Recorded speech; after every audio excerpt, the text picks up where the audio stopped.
కని పెంచితే వచ్చేది వారసత్వం, కష్టపడితే పట్టుబడేది చరిత్ర.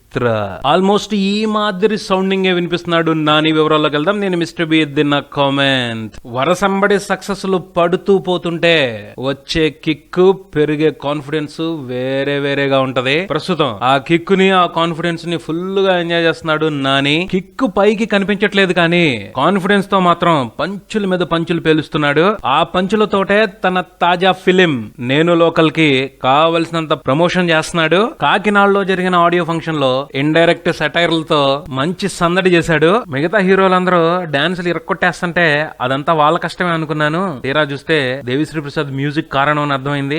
ఆయన పాటలకి నేను కూడా పీపచ్చంగా డాన్స్ చేశాను అని చెప్పుకొస్తూ అలా స్మార్ట్ జోకులు బాగా బెల్చాడు. ఇప్పుడు సినిమా ప్రమోషన్ కోసం చేస్తున్న ఇంటర్వ్యూల్లో అభిమానులందు నాని అభిమానులు వేరు అంటూ స్ట్రాంగ్ పంచే ఇచ్చాడు. అందరికీ తెలిసిందే నానికి బ్యాక్ సపోర్ట్ ఏదీ లేదు, ఎవరికి వారసుడు కాదు. దానికి సంబంధించి మాట్లాడుతూ వెనక ఎలాంటి అండదండలు లేనంత అదృష్టం మరొకటి ఉండదు.